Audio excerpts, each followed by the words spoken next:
स्त्री का मूल्य किसी संस्कृति से नहीं आता, स्त्री का मूल्य उसकी सुंदरता से नहीं आता, स्त्री का मूल्य उसकी पढ़ाई लिखाई से नहीं आता, स्त्री का मूल्य उसके सामाजिक स्तर से नहीं आता, स्त्री का मूल्य उसके रचने वाले परमेश्वर से आता है, क्योंकि उसने रचने के दिन स्त्री को सम्मान से सुशोभित किया था। आज सारी स्त्रियां सुन ले, आप किसी के पैर की धूल नहीं हो, आप अपने रचने वाले परमेश्वर के हाथ की धूल हो।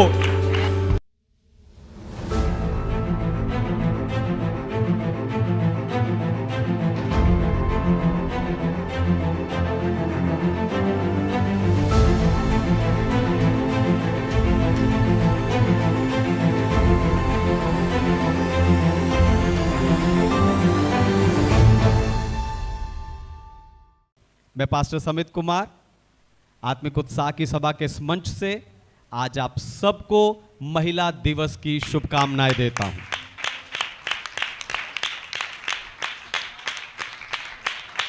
तो आए आज के वचन में चलें और पवित्र शास्त्र बाइबल से आज का संदेश सुने। आज का संदेश है स्त्री की असली पहचान। आज का दिन सिर्फ वुमेन्स डे सेलिब्रेशन करने का दिन नहीं है, आज का दिन परमेश्वर की नजर से स्त्री की पहचान को समझने का दिन भी है। दुनिया स्त्री को कमजोर, निर्बल, निर्भर, है ना, पति पर या पिता पर निर्भर या पैर की जूती समझती है। लेकिन बाइबल हमें बताती है कि स्त्री कोई गलती या कोई छोटी रचना नहीं है, बल्कि स्त्री परमेश्वर की श्रेष्ठ रचना है। स्त्री परमेश्वर की महिमा का प्रतिबिंब है और स्त्री परमेश्वर की योजना का जरूरी हिस्सा है। हो सकता है यहां बैठी आप में से कई स्त्रियां या जो ऑनलाइन मुझे सुन रही हैं उनमें से कई स्त्रियां अपने आप को कम समझती हो या अपने अतीत से वो टूट चुकी होंगी या वो अपने घर में ही खुद को मूल्यहीन महसूस करती होंगी। पर आज इस प्रचार के द्वारा मैं पूरी दुनिया से ये बताना चाहता हूं कि स्त्री परमेश्वर के हाथ से रची गई है, स्त्री परमेश्वर के द्वारा चुनी गई है और स्त्री परमेश्वर के द्वारा सम्मान से सुशोभित की गई है और स्त्री परमेश्वर के ईश्वरीय उद्देश्य से भरी है। अगर आप परमेश्वर के वचन के लिए तैयार हैं तो जोरदार तालियों से हम प्रभु की महिमा करें।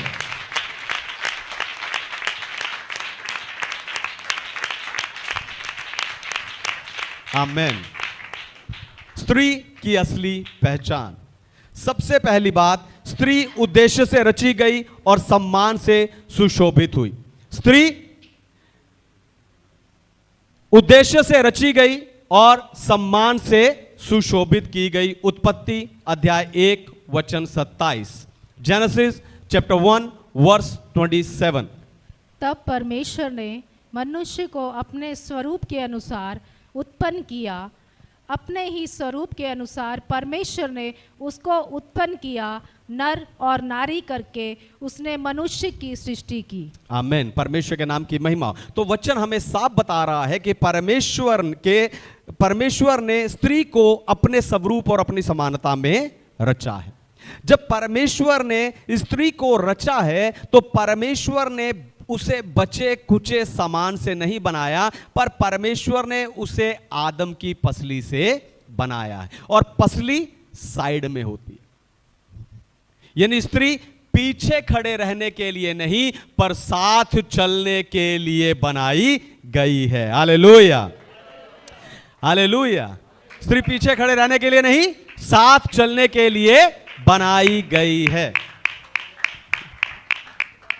लेकिन अलग अलग संस्कृतियों में, अलग अलग समाज में स्त्री को अलग अलग मूल्य दिया गया है। पर आपको बताऊं, स्त्री का मूल्य किसी संस्कृति से नहीं आता, स्त्री का मूल्य उसकी सुंदरता से नहीं आता, स्त्री का मूल्य उसकी पढ़ाई लिखाई से नहीं आता, स्त्री का मूल्य उसके सामाजिक स्तर से नहीं आता, स्त्री का मूल्य उसके रचने वाले परमेश्वर से आता है, क्योंकि उसने रचने के दिन स्त्री को सम्मान से सुशोभित किया था। आज सारी स्त्रियां सुन ले, आप किसी के पैर की धूल नहीं हो, आप अपने रचने वाले परमेश्वर के हाथ की धूल हो। हालेलुया। आप किसी के पांव की धूल नहीं हो, आप अपने रचने वाले परमेश्वर के हाथ की धूल हो। एक लड़की थी जिसे बचपन से यही कहा गया, तू लड़की है।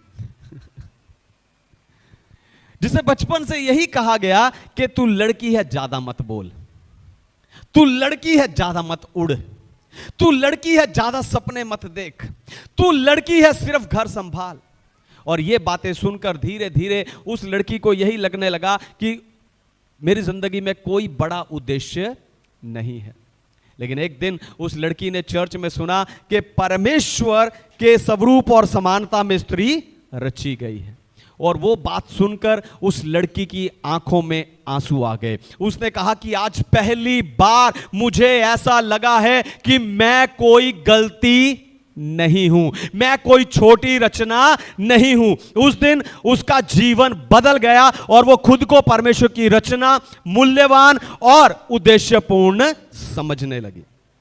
आपको बताऊं, परमेश्वर ने नर और नारी को सिर्फ एक समान नहीं बनाया, पर उन्हें नाम भी एक ही दिया। हालेलुया। दोबारा सुनिए, ध्यान से सुनिए। परमेश्वर ने नर और नारी को सिर्फ एक समान नहीं बनाया, पर उन्हें नाम भी एक ही दिया था।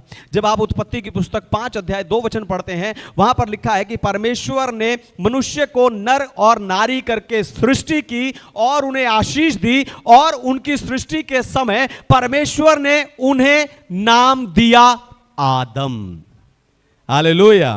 परमेश्वर ने उनकी सृष्टि के समय उन्हें आदम नाम रखा। इसीलिए हर पुरुष को यह याद रखे कि स्त्री को सम्मान देना परमेश्वर को आदर देना है। हालेलुया। स्त्री को सम्मान देना, उसके सृष्टिकर्ता को, उसकी और हमारे सृष्टिकर्ता को आदर देना। तो स्त्री की असली पहचान। दूसरी बात, सामर्थ और गरिमा स्त्री का पहरावा है। सामर्थ और गरिमा स्त्री का पहरावा है। पढ़िए नीति वचन की पुस्तक 31 अध्याय 25 वचन, प्रोवर्ब्स चैप्टर 31 वर्स 25। वह बल और प्रताप का पहरावा पहने रहती है और आने वाले काल पर हंसती है। आमीन। परमेश्वर के नाम की महिमा। तो समाज सुंदरता को स्त्री की पहचान समझता है, लेकिन बाइबल उसका बल और प्रताप स्त्री का पहचान है, ये करके हमें बता रही है। हालेलुया। दोबारा सुनिए, ध्यान सुनिए। संसार सुंदरता को स्त्री की पहचान मानता है, लेकिन बाइबल बल और प्रताप को स्त्री की पहचान बता रही है। यानी स्त्री की पहचान उसकी बाहरी सुंदरता नहीं है। हालेलुया। हालेलुया।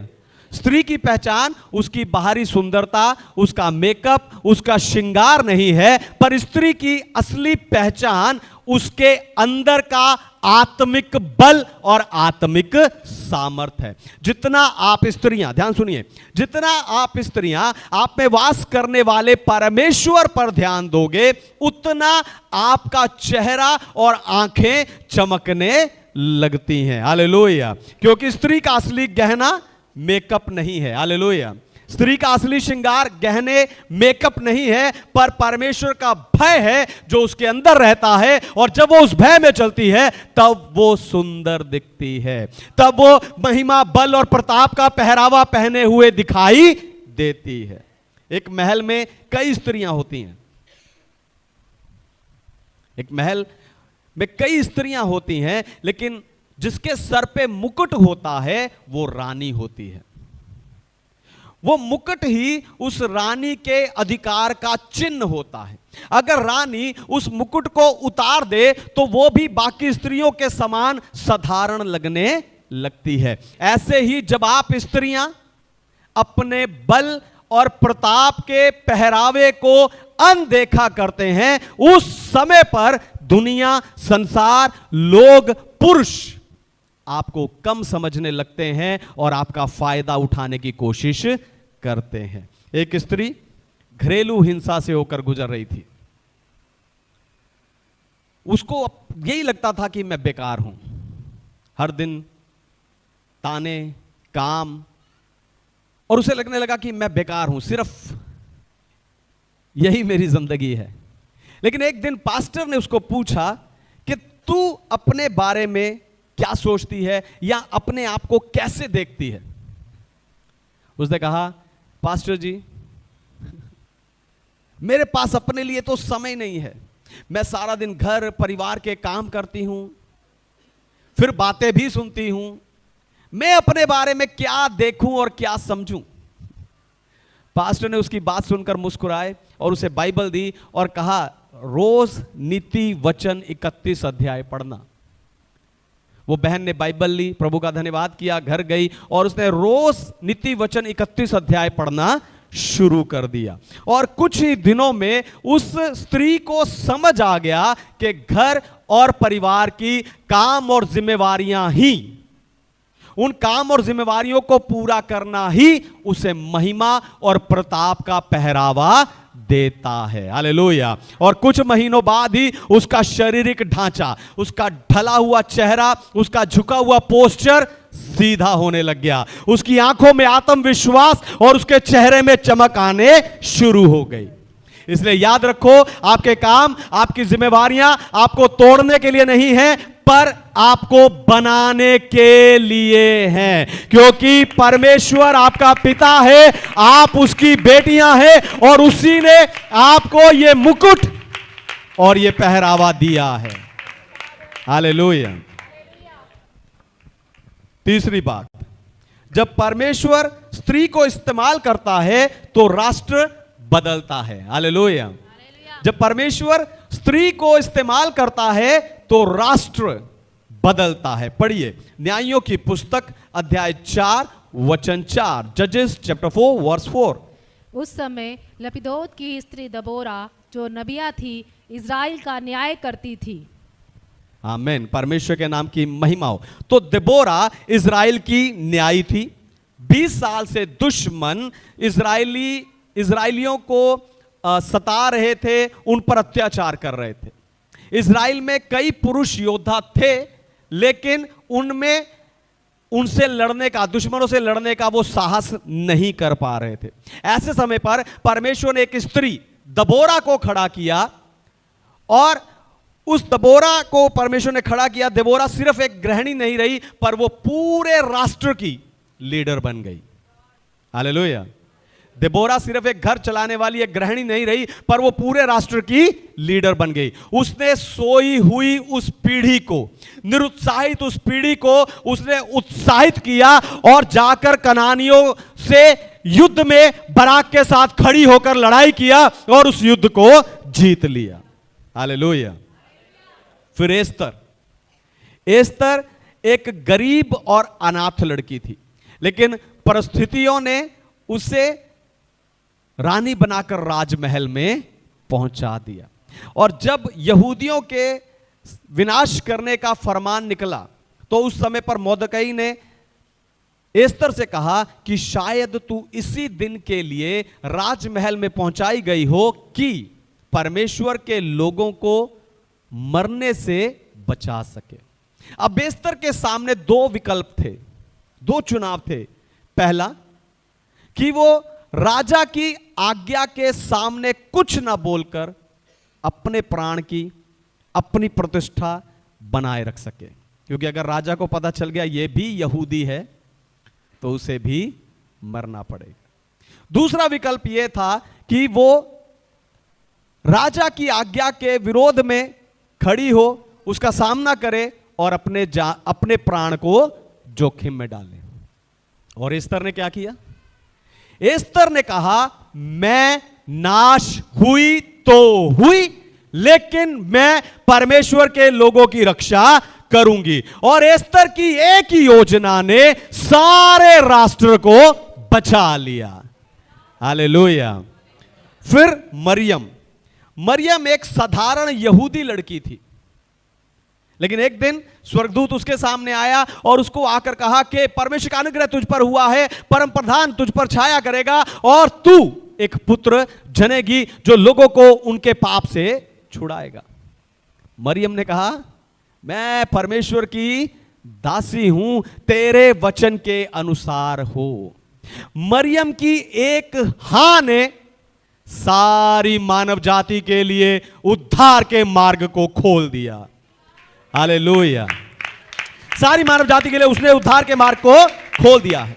तो ये तीन सत्य बताते हैं कि स्त्री सिर्फ घर तक सीमित नहीं है, पर इतिहास को बदलने वाली है।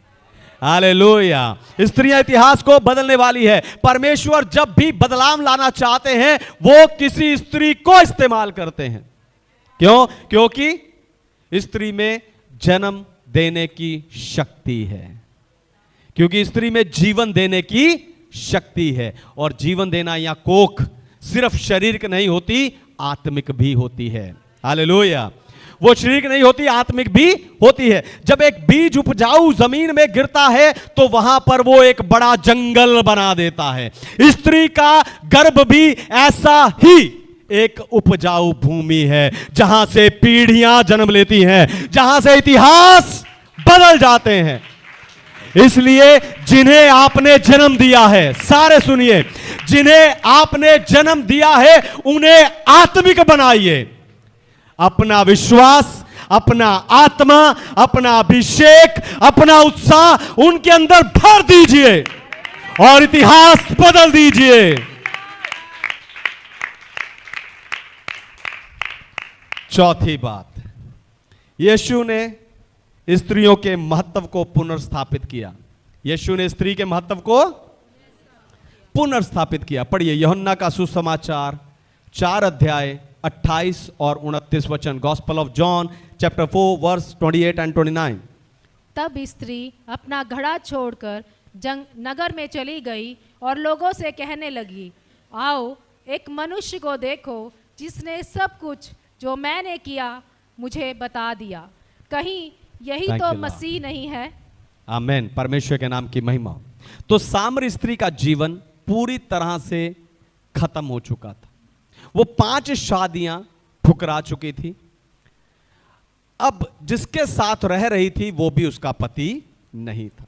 इसीलिए वो अपने समाज में अपने लोगों से ही छुप कर रहती थी, उनके सामने नहीं आती थी, उनसे मिलती जुलती नहीं थी, उनसे बात नहीं करती थी। लेकिन यीशु मसीह ने इस स्त्री को अनदेखा नहीं किया। यीशु मसीह उस स्त्री के पास गए और यहूदी होने के बावजूद सामरी स्त्री से पानी मांगा। यीशु ने तुरंत उसके पाप को उजागर नहीं किया। पहले यीशु मसीह ने कुएं पर यूं ही बैठकर उसकी कहानी सुनी। वहां ऐसे लिखा है, यूं ही बैठकर। पहले यीशु मसीह ने कुएं पर यूं ही बैठकर उसकी कहानी सुनी, फिर सत्य से उसकी पहचान करवाई। असल में यीशु मसीह ने उसके हृदय की प्यास को जान लिया था, उसके हृदय के सूखेपन को देख लिया था। इसलिए यीशु मसीह ने उसको जीवन का जल पिलाकर उसको आत्मिक रूप से चंगाई दी है। हालेलुया। फिर यीशु ने उसे गवाह बना दिया। यीशु ने उसे, जो स्त्री, आप देखो, जो स्त्री लोगों से छिपकर रहती थी वो दौड़कर जाकर गांव में जाती है और जाकर लोगों को बुलाकर लाती है, आओ देखो मुझे मसीहा मिल गया है। और आप देखो, कल तक जो लोग इस स्त्री की बात नहीं सुनते थे, आज वो इस स्त्री की बात सुन रहे हैं। कल जो इस स्त्री को अनदेखा कर रहे थे वो आज इस स्त्री के साथ चलकर यीशु मसीह तक पहुंचे हैं। यीशु मसीह ने इस स्त्री के सिर्फ पाप क्षमा नहीं किए, पर इसे एक मिशन भी दिया। हालेलुया। एक ठुकराई हुई स्त्री सुसमाचार प्रचारक बन गई। हालेलुया। अगर एक मूर्ति टूट जाती है, ध्यान से सुनिए, अगर एक मूर्ति टूट जाती है तो एक अच्छा मूर्तिकार उस टूटी हुई मूर्ति से और एक सुंदर मूर्ति बना देता है। हालेलुया। अगर एक मूर्ति टूट जाए तो एक अच्छा मूर्तिकार, एक बुद्धिमान मूर्तिकार उस मूर्ति को और अच्छा बना देता है। स्त्री है ना, वैसे ही यीशु जो है जीवनों को नया बनाने वाला परमेश्वर है। हालेलुया। वैसे यीशु मसीह टूटे हुए जीवनों को नया बनाने वाला परमेश्वर है। एक स्त्री चर्च में आई, वो अपने अतीत के पाप के बोझ के नीचे दबी हुई थी। लोग उसे ताने मारते थे और वो ताने सुन सुनकर वो टूट चुकी थी। एक दिन उसने प्रचार में सुना कि यीशु मसीह जीवन को पुनर्स्थापित करता है, उसे बहाल करता है।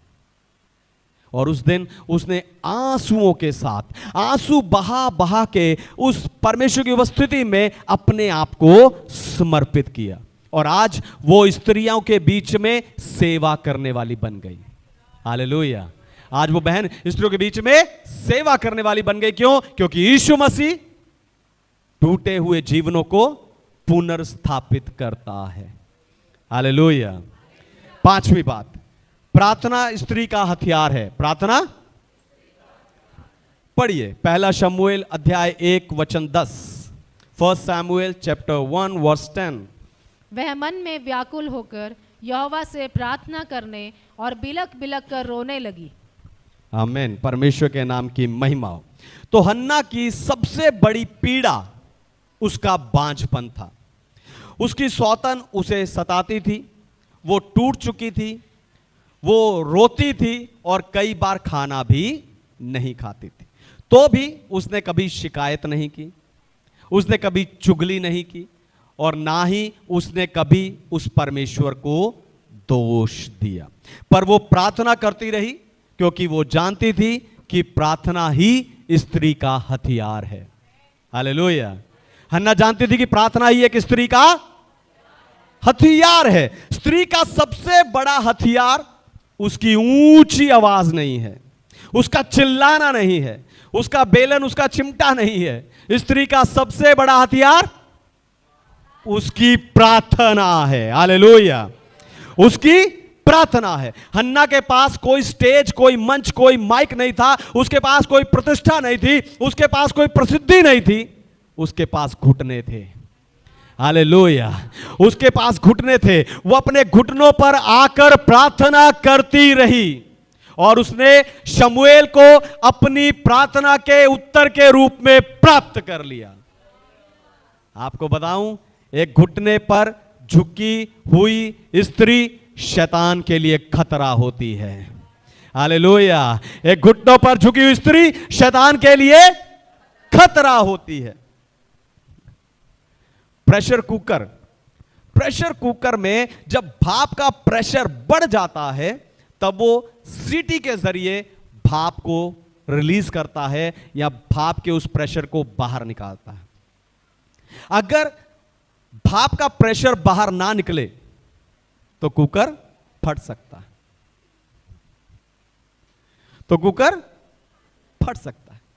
आपको बताऊं, प्रार्थना भी ऐसे ही प्रेशर को रिलीज करने वाली एक सीटी की तरह काम करती है। हालेलुया।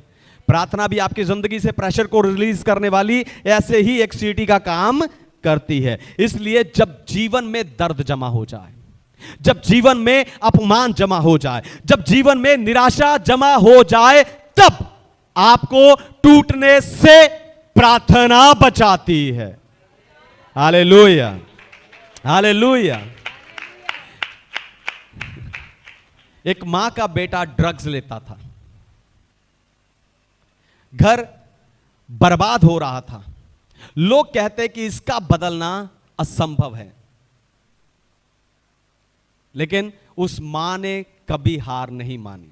वो रोज घुटनों पर रो रो कर अपने बेटे के लिए प्रार्थना करती रही।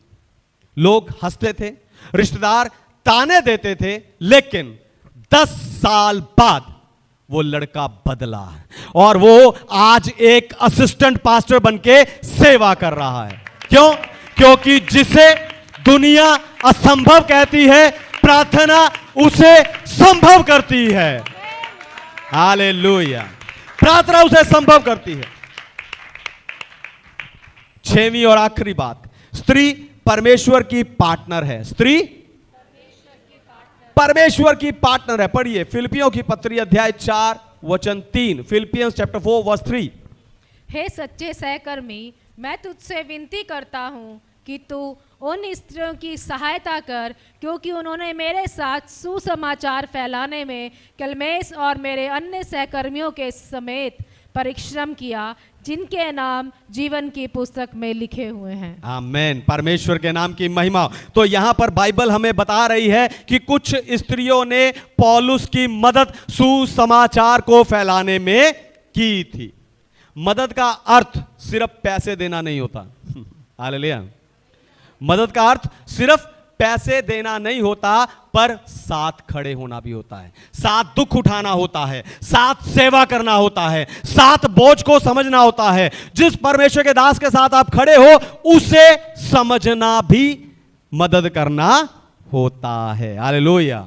और यही पार्टनरशिप है, यही पार्टनरशिप है। तो परमेश्वर ने स्त्री की सृष्टि पार्टनर के रूप में की थी।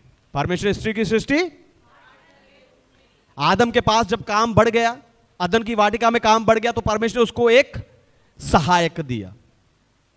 तो परमेश्वर ने स्त्री की सृष्टि हेल्पर यानी मददगार के रूप में की थी, लेकिन दुनिया ने, संसार ने, लोगों ने उस हेल्पर का मतलब हीन, कमजोर, निर्बल और ठुकराया हुआ समझ लिया। पर आपको बताऊं, किसी को मत बताना,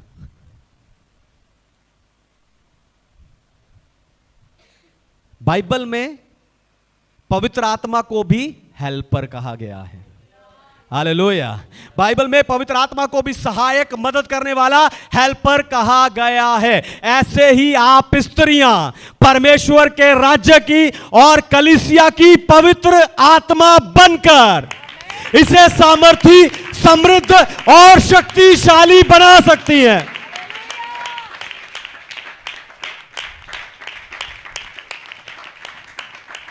फैमिली तब कंप्लीट होती है जब पति पत्नी साथ होते हैं, लेकिन चर्च तब मजबूत होता है जब पति पत्नी मिलकर सेवा करते हैं। चर्च में जो सेवा आप करते हो, उस सेवा कार्य में अपने जीवन साथी को भी सहभागी होने के लिए उत्साहित करो। सोच कर देखो, एक पक्षी के पास अगर एक पंख हो तो क्या वो उड़ पाएगा? उसे उड़ने के लिए 2 पंख चाहिए। पति पत्नी भी जब साथ सेवा करते हैं, ध्यान से सुनिए, पति पत्नी भी जो भी काम आप चर्च के लिए, मिनिस्ट्री के लिए, सेवकाई के लिए या परमेश्वर के राज्य के लिए करते हैं, पति पत्नी जब मिलकर सेवा कार्यों को करते हैं तो वो ईश्वरीय पार्टनरशिप की ऐसी उड़ान भरते हैं जो स्वर्ग और पृथ्वी की सारी आशीषों का उन्हें हकदार बना देता है। हालेलुया। उनके पास किसी भली वस्तु की घटी नहीं रहती, वो सारी आशीषें प्राप्त कर लेते हैं। आपको बताऊं, परमेश्वर को पार्टनरशिप पसंद है। यह साल पार्टनरशिप का साल है और परमेश्वर को पार्टनरशिप पसंद है। उन्होंने आदम को अकेला नहीं छोड़ा, उसे पार्टनर दिया। उन्होंने पौलुस को अकेला नहीं छोड़ा, उसे पार्टनर दिए। और बाइबल बताती है कि कुछ स्त्रियां यीशु मसीह की सेवा में भी उसकी मदद करती थी, यानी उस यीशु मसीह को भी पार्टनर दिया। और आज परमेश्वर आप स्त्रियों को इस्तेमाल करना चाहता है। हालेलुया। आज परमेश्वर आप स्त्रियों को इस्तेमाल करना चाहता है। कैसे? एक गांव था, एक गांव में एक राजा था। उस राजा ने सारी स्त्रियों को बुलाया। सारी स्त्रियां उसके राजमहल के आंगन में आके खड़ी हो गई। उस राजा ने अपने महल से बोला, मैं एक रानी चुनना चाहता हूं। सब खुश हो गई। हम भी एस्तर बनेंगी, हम भी दबोरा बनेंगी, मरियम की तरह हमारा भी नाम होगा। मरियम जिसने पैरों पर इत्र उड़ेला, उसकी तरह जहां सुसमाचार का प्रचार होगा वो याद की जाएगी, ऐसे ही हम भी याद किए जाएंगे, इतिहास में हमारा नाम लिखा जाएगा, राजा की पत्नी। तो सब स्त्रियां खुश थी, लेकिन राजा ने कहा कि मैं आज आप सबको एक बीज दूंगा। आप सबको एक बीज दिया जाएगा। 1 महीने बाद जो स्त्री सबसे सुंदर फूल लेकर आएगी वही रानी बनेगी। सब स्त्रियों ने बीज लिया और खुशी से अपने घर चली गई। उन्होंने जाकर अपने अपने गमलों में, अपने अपने बगीचे में उस बीज को बो दिया। और 1 महीने बाद सारी स्त्रियां सुंदर सुंदर फूल लेकर आई, सुंदर रंग के, सुंदर प्रकृति के फूल लेकर आई। और पूरा राजा का आंगन बहुत फूलों से सजा हुआ सुंदर दिख रहा था। लेकिन एक स्त्री खाली पॉट लेकर आई। राजा ने उस स्त्री को देखा और उसकी ओर देखकर मुस्कुराया। राजा ने कहा, यह रानी बनेगी। सबके खिले हुए फूल नीचे गिर गए। सब हैरान राजा की तरफ यूं देख रहे हैं। राजा ने कहा, जो बीज मैंने तुम्हें दिया था उसमें जीवन नहीं था, वो बीज मरा हुआ था। तुम सब नकली फूल, नकली सुगंध लेकर आई हो, लेकिन ये स्त्री सच्ची रही, इसलिए यही रानी बनेगी। हालेलुया। आज परमेश्वर आपसे परिपूर्णता को नहीं मांग रहा, परमेश्वर आपको कह रहा है, अपना सच्चा दिल लेकर मेरे पास आ, मेरे साथ पार्टनर बन, मेरे साथ सहभागी हो जा। शायद आज आप में से कोई है जो अपनी पहचान को भूल चुका है। शायद आप में से कोई है जो अपना आदर, अपना सम्मान खो चुका है। कोई है जो टूट चुका है। कोई है जो बच्चे होते हुए भी खुद को बांझ महसूस करते, अपने ही घर में खुद को ठुकराई हुई अलग महसूस करती। आज परमेश्वर आपको आत्मिक रूप से चंगाई देना चाहता है। आज परमेश्वर आपकी शक्तिशाली प्रार्थना को एक्टिवेट करना चाहता है। आज परमेश्वर आपको वो मुकुट देना चाहता है। हालेलुया।